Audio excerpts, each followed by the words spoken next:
एक संबंध को कैसे हम विकसित करें, किस प्रकार का संबंध गुरु के साथ होना चाहिए। और उस संदर्भ में हमने कल कुछ बातें कही थी कि एक स्वार्थी शिष्य गुरु के साथ स्वार्थ का संबंध बनाता है, एक निष्काम शिष्य गुरु के साथ सकाम संबंध नहीं बल्कि निष्काम संबंध तैयार करता है, और एक उच्च शिष्य गुरु के शिक्षाओं का प्रतीक बनता है। योग की दृष्टि से गुरु के साथ गहरा आंतरिक संबंध केवल शारीरिक निकटता या बार बार मिलना या भावनात्मक निर्भरता से नहीं बनता है। वह तब विकसित होता है जब साधक अपने मन और हृदय को शुद्ध और पवित्र कर पाता है और ग्रहणशील बना लेता है, ताकि वह गुरु की उपस्थिति को, गुरु की चेतना को और गुरु के मार्गदर्शन को अपने भीतर अनुभव करने लगता है। जब ऐसा होता है तब गुरु केवल एक व्यक्ति नहीं रह जाते, बल्कि जागृति के जीवंत सिद्धांत बन जाते हैं। हमारे गुरु स्वामी सत्यानंद जी अनेक बार कहते हैं कि गुरु को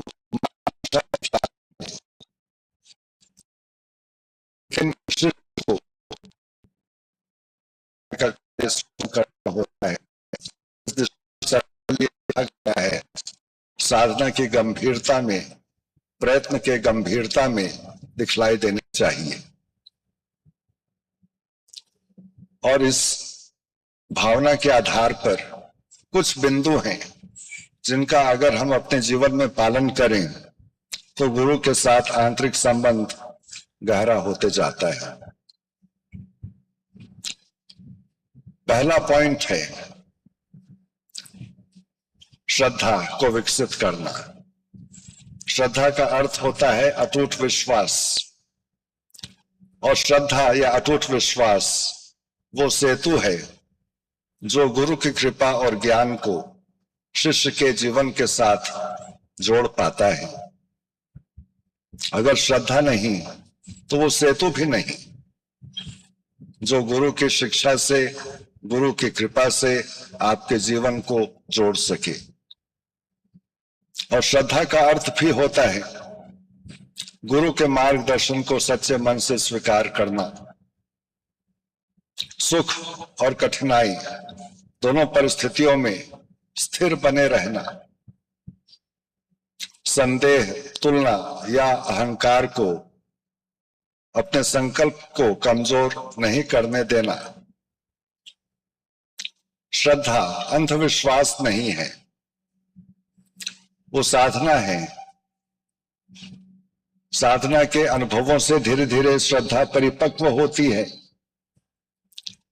जब भी आप गुरु की शिक्षा को जीवन में अपनाते हैं और उसके परिवर्तनकारी परिणाम को देखते हैं, उसके साक्षी बनते हैं, तो आपकी श्रद्धा स्वयं गहरी होती जाती है। और दूसरे नंबर में गुरु की शिक्षाओं को अपने जीवन में उतारें। गुरु को सबसे बड़ा अर्पण फूल और फल का नहीं होता है, बल्कि स्वयं का रूपांतरण है, स्वयं का समर्पण है, स्वयं की सजगता है, जागरूकता है। रात को सोते समय पूछना चाहिए कि आज मैंने गुरु के किस शिक्षा को अपने व्यवहार में उतारा है। क्या आज मैं पहले से अधिक सजग रहा? क्या मैंने अपनी किसी कमजोरी को कम किया? क्या मैंने किसी एक सद्गुण को विकसित किया? जितना अधिक गुरु की शिक्षाओं, जितना अधिक जीवन गुरु की शिक्षाओं के अनुरूप होता है, उतना ही गहरा आंतरिक संबंध अंत में बनता भी है। और जब भी अवसर मिले गुरु का स्मरण अवश्य करें।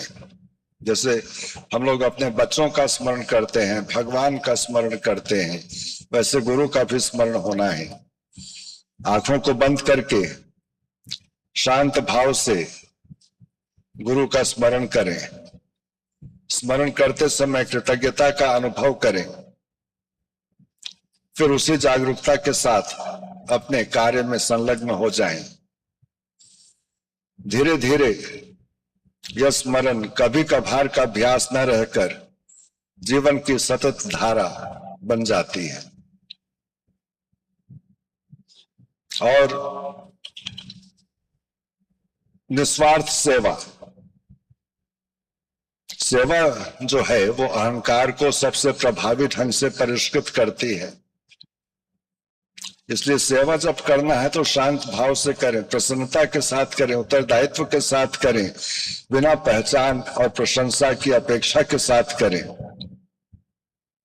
तब जाकर के सच्ची सेवा का प्रत्येक कार्य गुरु के मिशन में समर्पित एक पुष्प बन जाता है। और इसके साथ मन को भी शुद्ध करें। अशांत मन गुरु के मार्गदर्शन को और कृपा को स्पष्ट रूप से ग्रहण नहीं कर सकता।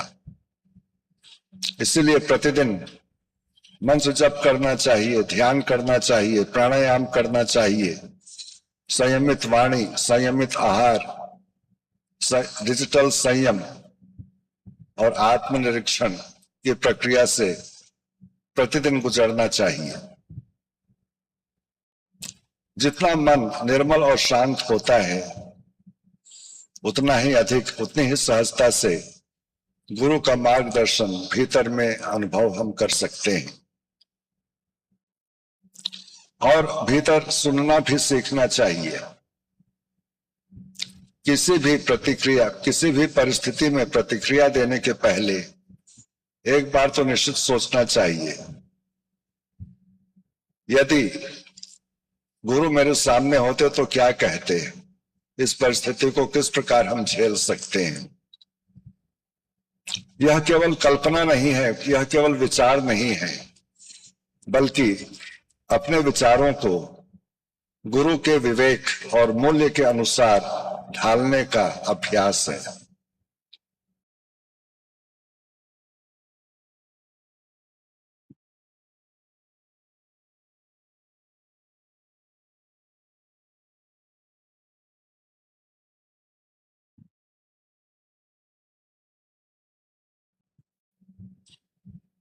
सत्संग और आध्यात्मिक वातावरण को हमेशा बनाए रखना है।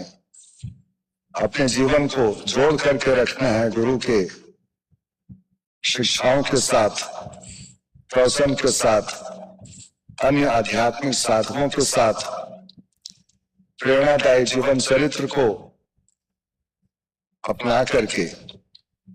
और ये सभी उसी चेतना का पोषण करते हैं आपके भीतर, जिससे गुरु जागृत करना चाहते हैं।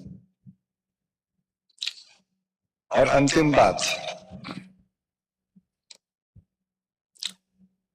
जब गुरु किसी को सुधारते हैं तो उसको एक बात बोली जाती है जिसको सामान्य रूप से लोग डांट के रूप में स्वीकार करते हैं कि हमको गुरुजी ने डांटा। ये बहुत ही निम्न कोटि का बुद्धि है, मन है, विचार है। क्योंकि गुरु का जो सुधार होता है वो उनकी करुणा है एक शिष्य के प्रति। जब भी सुधार मिले, जब भी सुधार मिले तो अपने को बचाव करने के बजाय स्वयं से पूछना चाहिए, मुझे यहाँ क्या सीखना है, मेरा कौन सा अहंकार सामने आया है, मैं कैसे इससे हट करके अपनी शांति को, समझ को विकसित कर सकता हूं। और इस प्रकार विनम्र, गंभीरता और नियमितता होगी। दूसरों के प्रति सहज करुणा और दया समझने की क्षमता प्राप्त होगी। विनम्र आत्मविश्वास और सेवा में आनंद और पहचान की अपेक्षा में कमी। गुरु के साथ सबसे गहरा संबंध इस बात से नहीं नापा जाता है कि हम गुरु के कितने निकट रहते हैं। ये व्यक्ति की सबसे बड़ी कमजोरी होती है, दूसरों को बतलाने का प्रयास करना कि हम गुरु के निकट हैं। वो केवल चेला ही सोचता है, गुरु नहीं सोचता है, क्योंकि गुरु तो सबके साथ देता है और चेला ही अपने आप को गुरु का सबसे निकटतम चेला मानता है। तो यहाँ तो उसका अहंकार स्पष्ट दिखलाई देता है। इसीलिए इस बात को अच्छे से समझना है कि गुरु के साथ संबंध इससे नहीं मापा जाता कि हम गुरु के कितने निकट रहते हैं, कितना उनके साथ हंसते हैं, कितना उनके साथ रहते हैं, बल्कि मापदंड यही है कि हमारे जीवन में गुरु की शिक्षा, आदर्श और चेतना का कितना रूप प्रकाश दिखलाई देता है। अगर गुरु के शिक्षाओं का रूप जीवन में दिखलाई दे, अगर गुरु का प्रकाश आपके जीवन में एक झलक भी दिखलाई दे, तो वो एक आंतरिक संबंध को दर्शाता है। जब शिष्य के विचार अधिक निर्मल होते हैं, कर्म अधिक निस्वार्थ होता है, चेतना अधिक जागरूक होती है, तब गुरु और शिष्य के बीच की दूरी स्वतः मिटने लगती है और अंत में शिष्य अनुभव करता है कि गुरु उसके सामने ही नहीं है, बल्कि वे उसके भीतर जागृत विवेक, प्रेम, प्रकाश और चेतना के रूप में हमेशा विद्यमान रहते हैं। हरि ओम तत्सत। हरि ओम तत्सत। हरि ओम तत्सत।